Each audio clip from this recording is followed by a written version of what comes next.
He's awake! Fremine, how do you feel?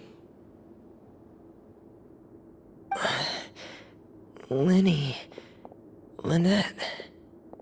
We're all here.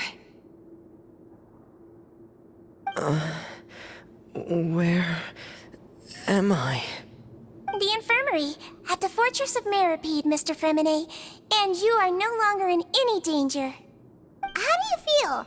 Don't push yourself if you're not feeling up to it. Traveler. Paimon. It's been so long. The sea. There's something wrong with the seawater. Shh, it's okay. We can talk about it after you've recovered. No, listen to me. This is really serious. There's primordial seawater mixed into the regular seawater. I don't know why it's there, but no one should touch it. Pipes. Right, the pipes. It's all coming back to me now.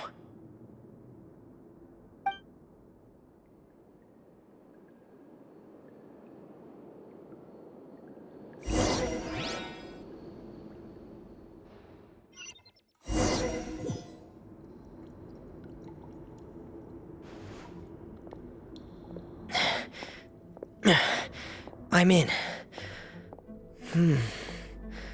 Seems like this pipe hasn't been used in a long time. It looks abandoned.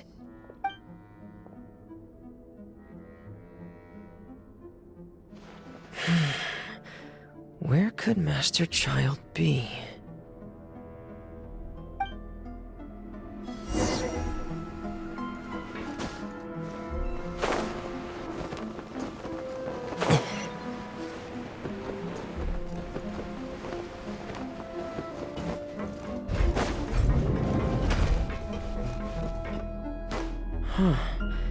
This mechanism looks like it's been tampered with. Could he have done it?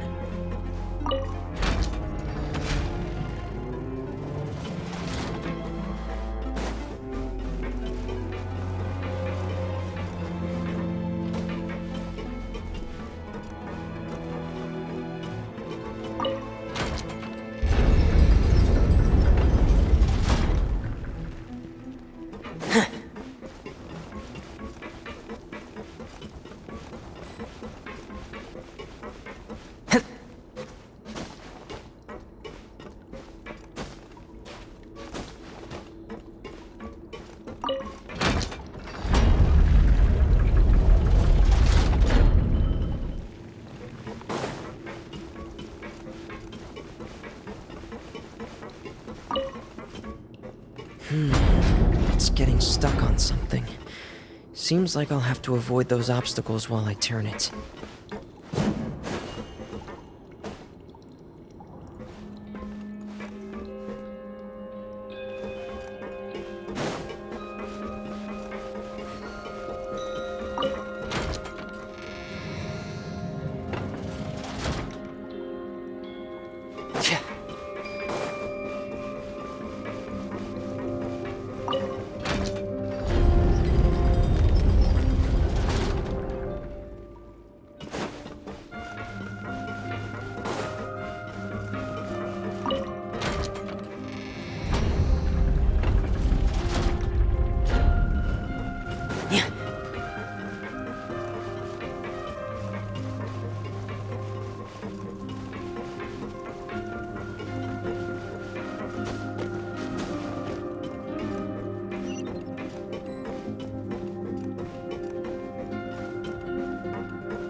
This is where the water starts.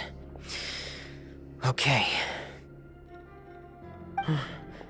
Master Child probably dived into the water. I'll go take a look as well.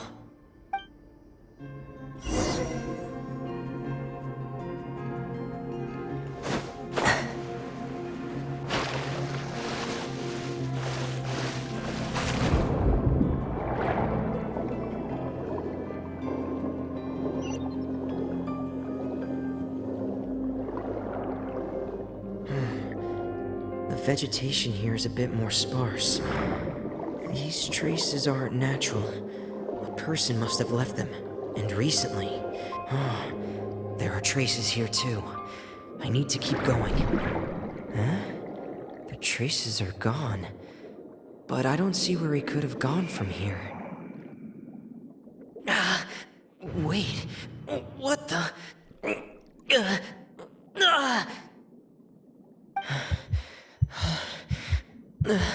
My heart is racing, and it's getting harder and harder to breathe.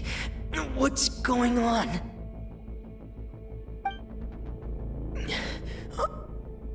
No good.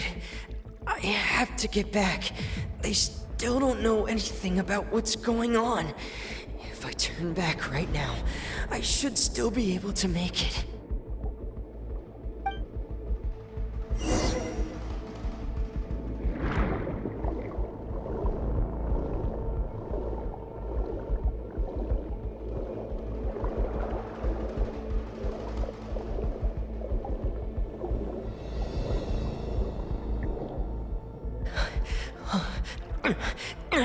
I can't die here.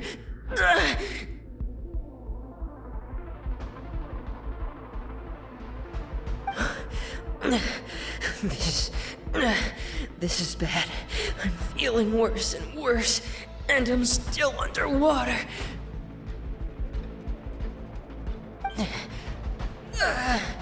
I have to push on.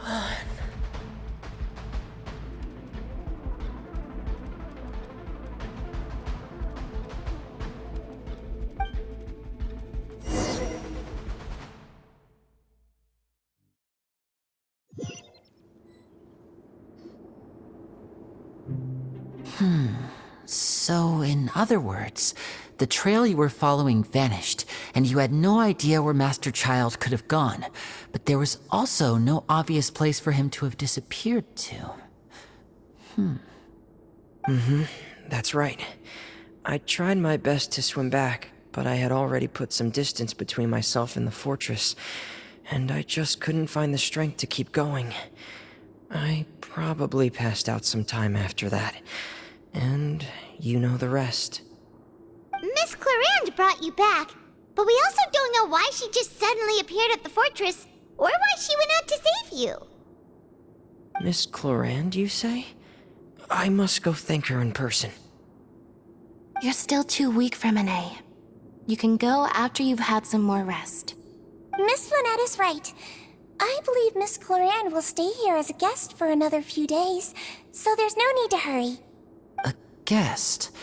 Then I can assume Risley was the one who invited her to come down here? You should ask His Grace about that. He'll be able to explain better than me. Yeah, it's about time he actually told us what's going on. Wanna come with us, Liddy? No, please go on without me. I don't want to leave just yet. Lenny.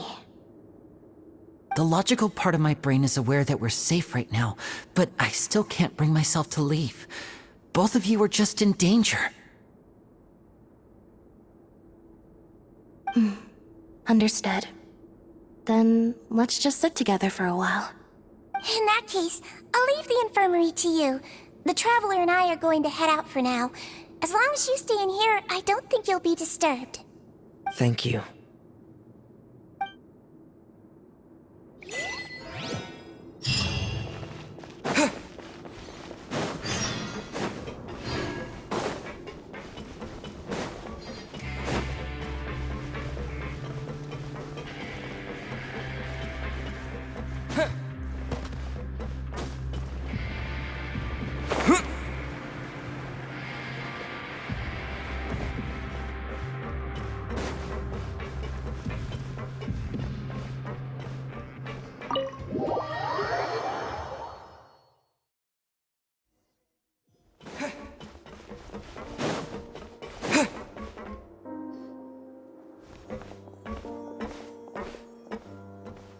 Excuse me! I take it Mr. Freminet's condition has stabilized? Of course! I wouldn't have left worry otherwise. I've been expecting those two, but might I inquire as to the purpose of your visit, Miss Sejuane? I wanted to check up on Miss Clorand. How are you feeling? Mostly fine, I think. If you don't mind, I'd like to perform another quick physical exam. It'll just take a few minutes. All right. Thank you for looking out for me. I'll take my leave for now, then. Well, want to explain yourself, Risley? Of course, but I'm not partial to the word choice of explain. How about enlighten? Where should I begin? How about you start by asking me any questions you have? You can start with whichever one you'd like to get answered the most. Then Paimon will begin. Did you know about Lenny's goals from the very beginning?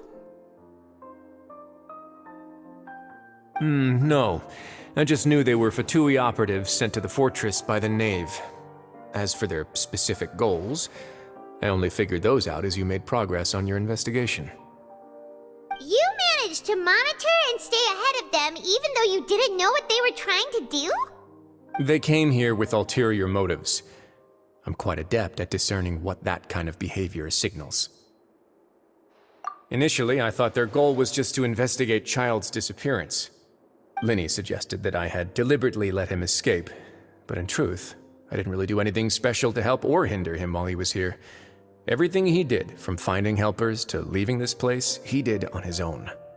Of course, it's inevitable that the Knave would make a big deal out of her fellow Harbinger's unexplained disappearance. I'm also quite curious about where that Harbinger went, so I figured I might as well let the Fatui do their own investigative work. All I care about is the answer. So you were hoping Lenny's group would just do your work for you! You make it sound like that's a bad thing. Unfortunately, things didn't go as planned. I assume that Fremine has told you already, the ratio of primordial seawater around the fortress of Meripede is on the rise. The Forbidden Zone has always been Lenny's target, and you got roped into that investigation after running into him. I began to intervene out of concern for your safety, and also to prevent the fortress from becoming entangled in more irksome matters. Are the rumors true? That you're also a former criminal? Now, why would you put it like that? Isn't staying here all day and serving as the manager of the fortress a kind of sentence unto itself? Another form of prison? I just happen to have some support from the rest of the inmates, that's all. Oh, right! Paimon wanted to ask, who invited Clorand down here? Me, of course. I paid her good Mora to come down to the fortress for some field work. As a champion duelist, Miss Clorand could be considered to be an independent party. I needed to find an exceptionally capable person to help me get through the impending crisis. And saving Fremine was part of that crisis? You can think of it like that, yes. Credit where credit is due, that boy is quite adept at diving. Had conditions not been as hostile as they were, he probably would have found the missing Harbinger already. That's not something you should be asking after. Neuvillette only asked you to investigate Child's whereabouts. All I need to prove to you is that the Forbidden Zone had nothing to do with the Harbinger's disappearance. That should be clear now that you've spoken to Fremine. But we've already uncovered that there's something wrong with the infirmary, and we've answered a bunch of questions that you threw at us. Isn't it about time that you answer our last question in return? You make a compelling case. Do you really want to know the answer that badly? Yeah, Paimon really wants to know. Even if the truth may not be pleasant? Follow me.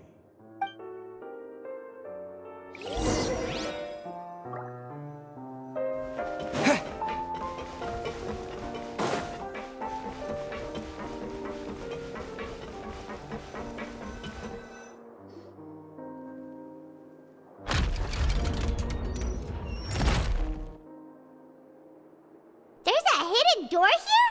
And a whole basement behind it? Huh. You're pretty good at hiding stuff, Risley. It seems you've forgotten just what kind of place the Fortress of Meripede is.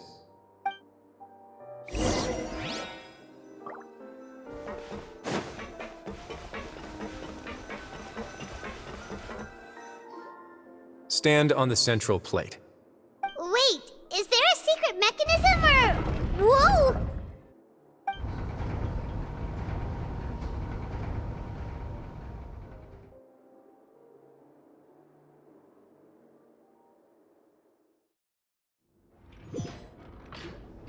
So, this is the Forbidden Zone? Honestly, for a place so well hidden, Paimon sure doesn't see anything special.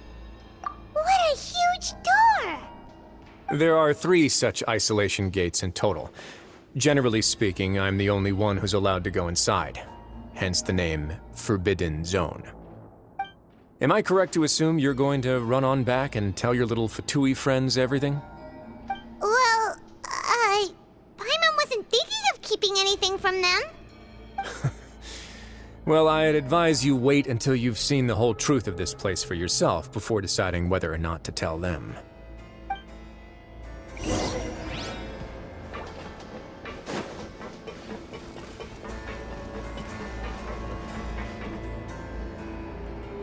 Huh.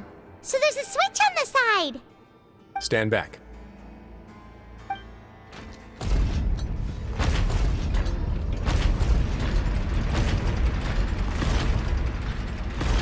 Whoa! They all just went up one by one!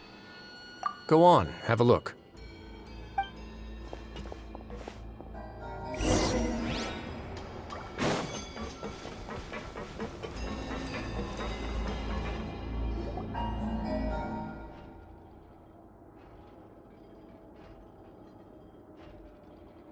I've been interested in what lies beyond that gate ever since I assumed leadership of the Fortress of Meripede.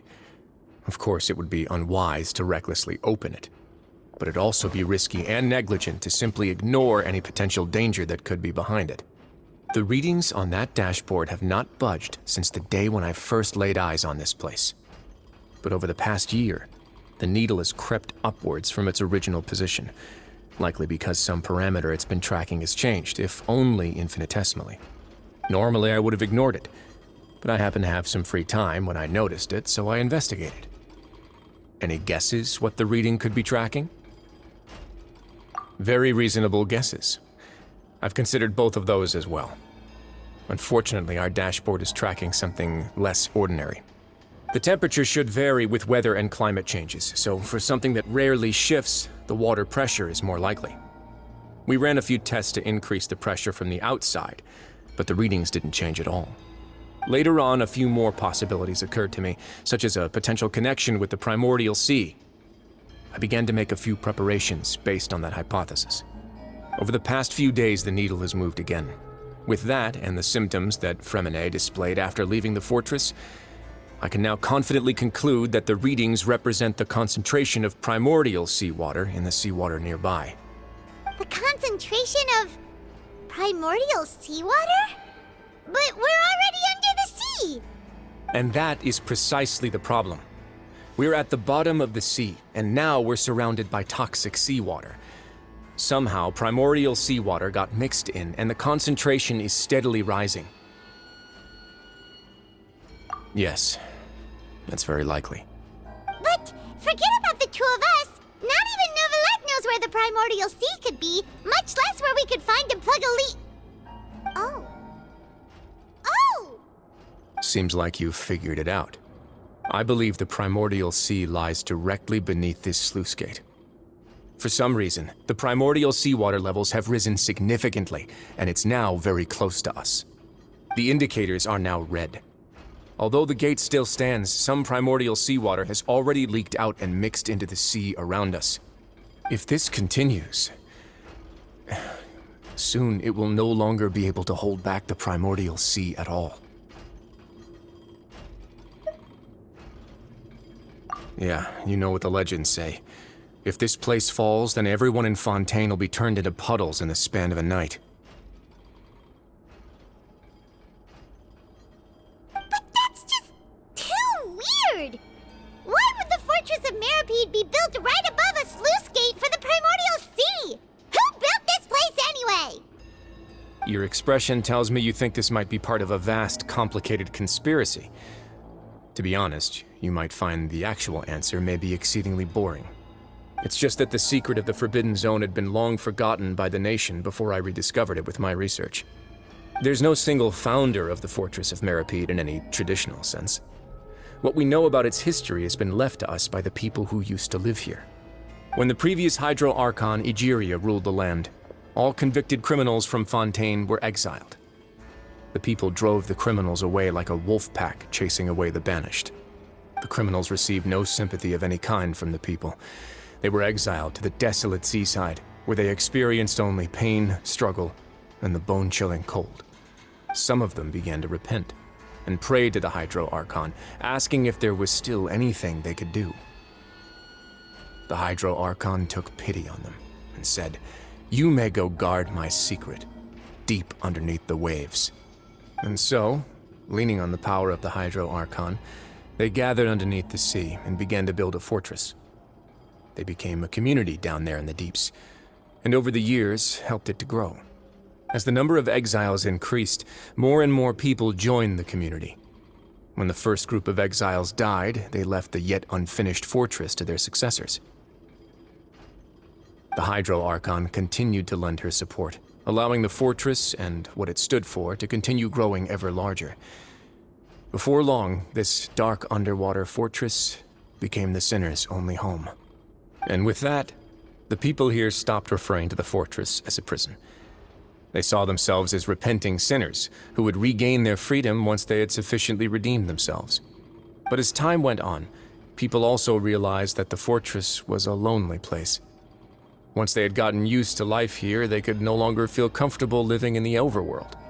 Once they had finished serving their sentences, some people left and some others chose to stay. They'd find some idle position and let their withered souls fade away with the ancient secrets of the past. After many, many centuries, few people still remember the reason for the fortress's founding. Now they just see it as an integral pillar of Fontainian society, as the place where criminals deserve to be sent. Now and again, researchers manage to break one law or another and live out their days in the fortress. I learned all this from an elderly historian. Everyone else just thought he'd made it all up. But now you know every part of that history is true. Indeed. It's just as the prophecy says. If this gate fails, then everyone will be dissolved into the sea. To be frank, not really. But sadly, that hasn't stopped this prophecy from proving all too accurate. Prophecies are troublesome things. Just hearing one will create the first wave of panic. Seeing signs of it will bring about the second, and actually witnessing it in real time, the third. Let's go somewhere else. I want to show you something.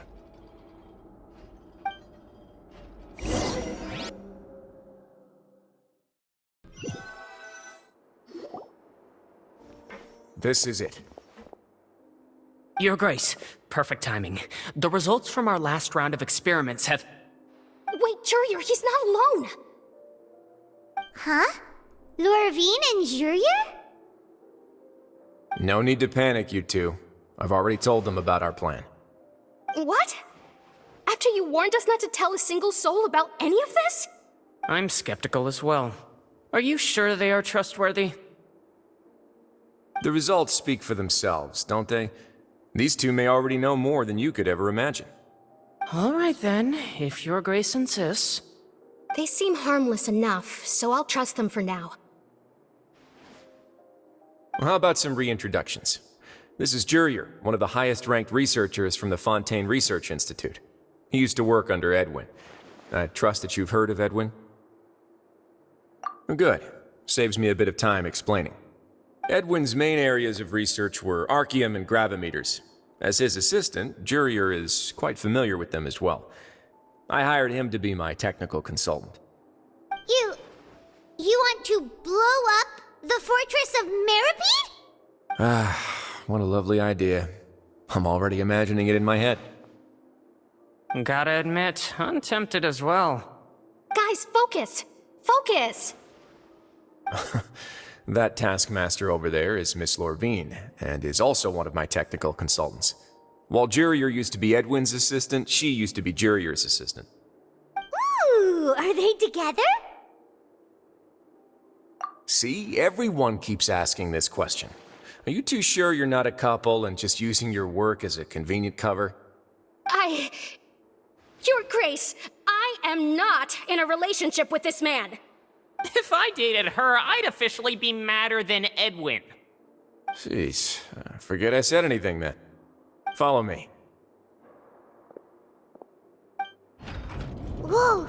There's another door that goes right up! Your constant amazement makes it seem like the fortress can do anything. But Paimon really thinks everything's super cool!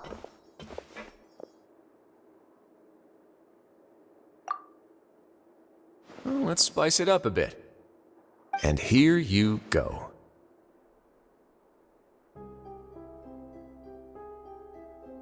What a huge ship? This is also a production zone that Paimon's never seen before. What's going on? How much do you know about Fontanian history? Not much at all. Well, then maybe you haven't heard the story of ancient Lemuria. To give you a quick rundown, Fontaine used to be ruled by the Lemurian dynasty. According to legend, the Lemurian king Remus came to this land after being inspired by divine revelation and found the seer Sibila, who had taken on the form of a golden bee. Taking the golden bee with him and riding on a huge ship, the Fortuna, he created his nation above the surging waves. He called his nation Lemuria and used the Fortuna to incessantly search for new tribes and islands, calling on them to join his empire. There's a ship in this story too? Where there's water, there'll be ships. People believe that hope can always be found at the end of a voyage. Do you believe that too? To a point, I think. As you've already seen, I have a whole factory's worth of labor, materials, and technology at my disposal. Certainly can't hurt to give it a try. So the moment I began to speculate that the primordial sea might lie underneath the gate, I also began this project. Were you inspired by the legendary Fortuna? Maybe. Fontanians need something to hold on to cope with the impending disaster. Were the workers to find out the truth behind this ship, riots would destroy the fortress faster than any catastrophe. As the fortress's administrator, I'd never make such a reckless call. All right, that's enough talking for now. I'll need another 3 cups of tea to soothe my throat. Do you have any other questions? Seems like you're good. Come on, I'll take you back.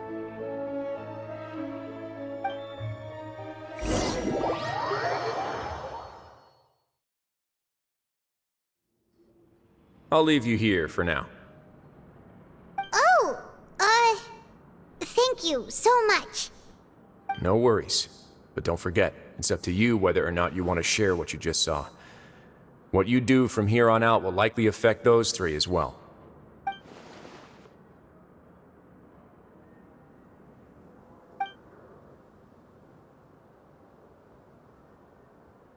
Yeah, we'll put a lot of thought into it for sure. Great. I look forward to what happens next.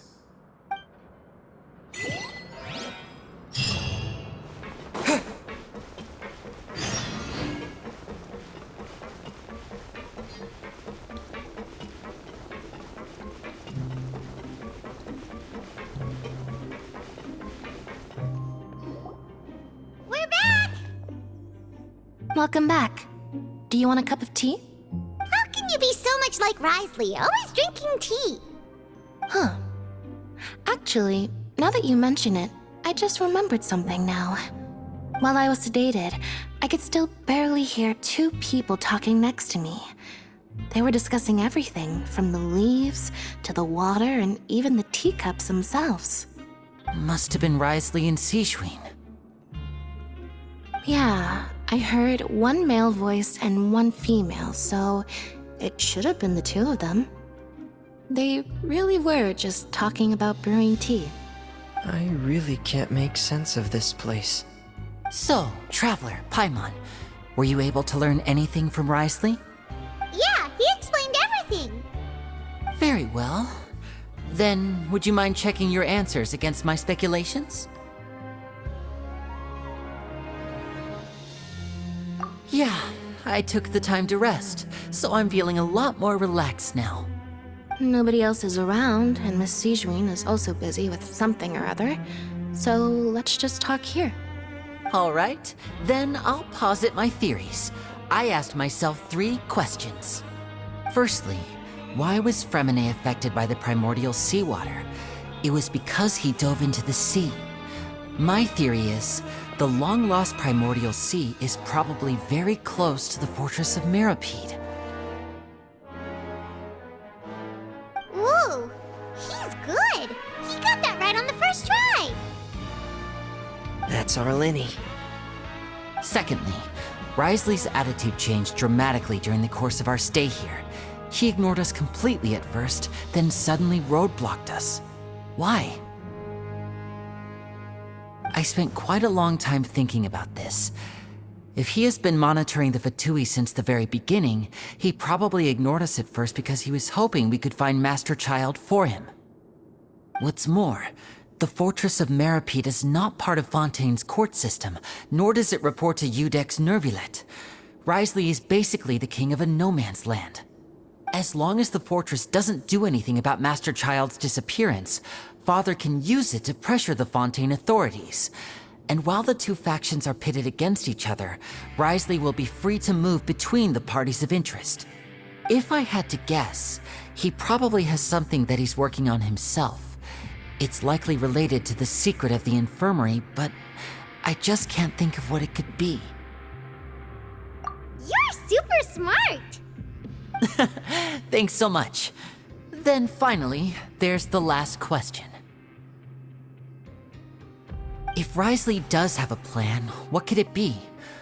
All I know for now is that his plan probably has something to do with the changing nature of the seawater. He's even gotten Cloran to help him out. That can't be the full extent of what he's doing. There's probably a secret passageway behind the block in the infirmary, and there's something big in the fortress that most people here never get to see. He has a bargaining chip, and it could be important enough for Father to deal with him directly. I don't have enough information, so I have no idea what his chip might be. But let me guess. You have the last piece of the puzzle.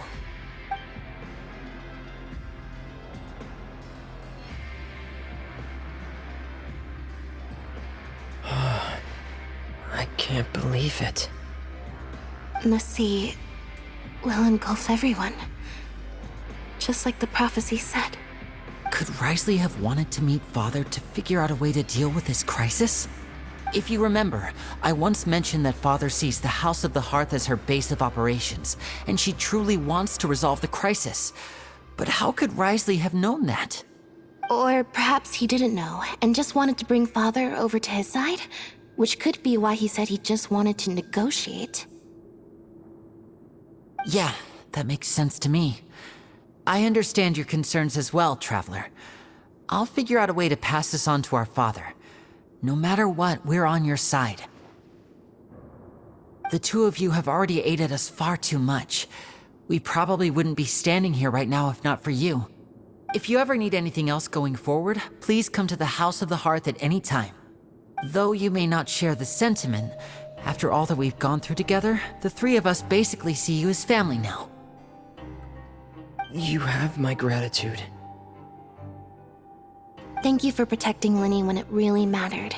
And thank you for sharing the secrets of the fortress with us. We didn't think you were going to do it.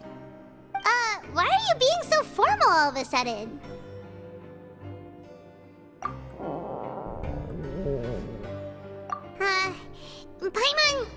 Paimon's hungry.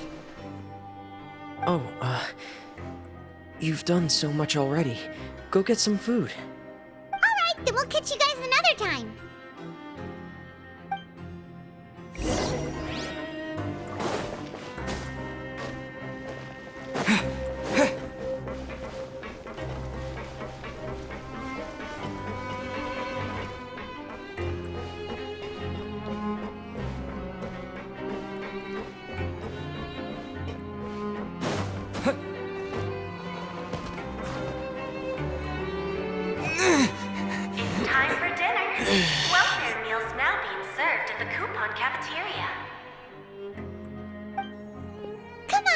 pick up ours as well.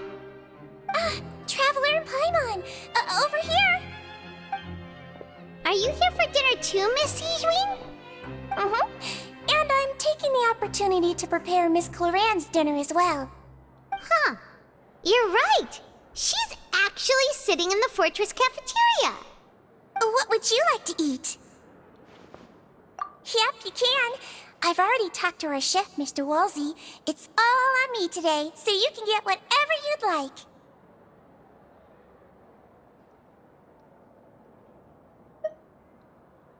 Me too! Don't forget Paimon! No problem. Just leave it to me.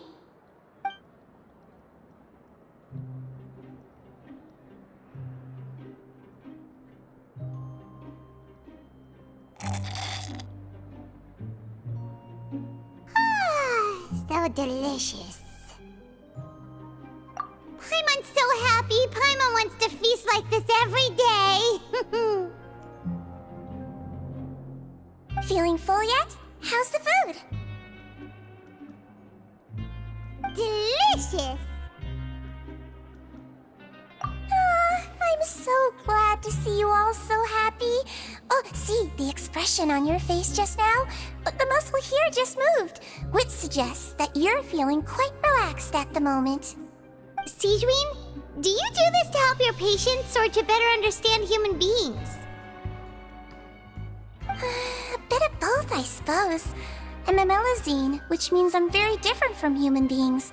I must know what you're thinking if I want to take good care of you. You're really good at taking care of people. Even though you're so short, you still talk and act like an older sister. Really? You're reminded of an older sister? That's great to hear. Oh, and what did you mean back in Risley's office? When you said that you were protecting Linny and his siblings as well? Oh, that. I just asked His Grace to look out for those children, especially that diver boy. I was getting a bit worried after hearing that something was wrong with the water. Thankfully, Cloran is very strong and managed to save him in the nick of time. His Grace also sealed the pipes after Cloran left, to make sure that Linny wouldn't impulsively chase after his brother. Although the path was blocked, we still stationed some guards there to stop anyone from approaching. They were instructed to only open the door once Miss Cloran had returned. Oh, and I was keeping an eye on Mr. Linny as well. We had to press him, but we couldn't allow him to be in any real danger. You were all super considerate and really thought everything through. It's just what we do down here at the fortress. At least this has been His Grace's style for as long as he's been the leader. Oh, I really wish Monsieur Nervula would come down here more often too. I feel like he'd like it here, with all the darkness and chaos.